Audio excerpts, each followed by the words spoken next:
और हो जनका ठीक है यू? हाँ प्रेमा जी ठीक है ना हम। और तू आपन सुनावा?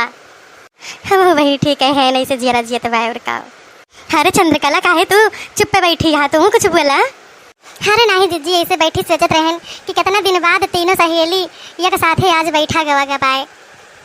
का करी बहनी, हम तो अपने मटकी पतहिया से फुर्सत नहीं पाई तो कहूँ जो देख लिया था निकरत तो लागत लड़ाई। उहे हाल जीजी हमारे बा हमारे दक्षिणा हाथ वैसे हैं आजकल इतना लड़ा था कहा थे हम काले के करवाई दिया।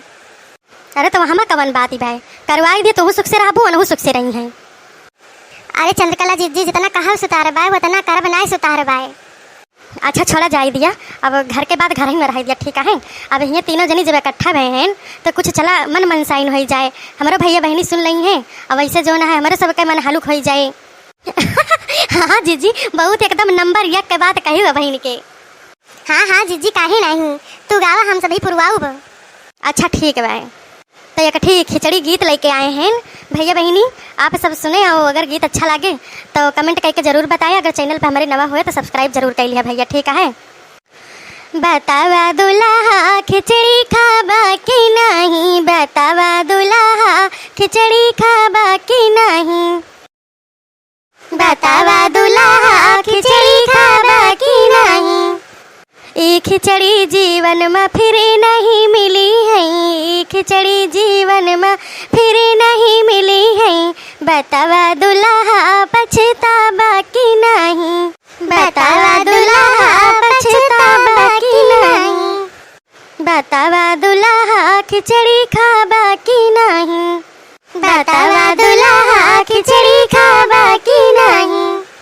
ये खिचड़ी खैबा तो नेग बड़ा पैबा, ये खिचड़ी खैबा तो नेग बड़ा पैबा। बतावा दुल्हा ललचाबा कि नहीं, बतावा दुल्हा ललचाबा कि नहीं, बतावा दुल्हा खिचड़ी खाबा कि नहीं, बतावा दुल्हा खिचड़ी खाबा कि नहीं। ये खिचड़ी खैबा तो सिकड़ घड़ी पैबा, ये खिचड़ी खैबा तो सिकड़ घड़ी पैबा।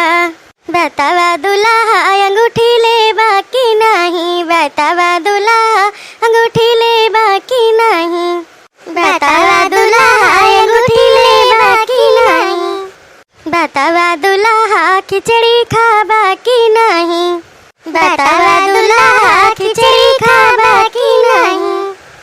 ये खिचड़ी खैबा तबै उठी पैबा, ये खिचड़ी खैबा तबै उठी पैबा। बतावा दुल्हा घर जाइबा कि नहीं, बतावा दुल्हा घर जाइबा कि नहीं, बतावा दुल्हा घर जाइबा कि नहीं, बतावा दुल्हा खिचड़ी खाबा कि नहीं, बतावा दुल्हा खिचड़ी खाबा कि नहीं। तो भैया बहनी आप लोगन का हमारा खिचड़ी गीत कैसा लगा कमेंट करके भैया जरूर बताया जाए ठीक है।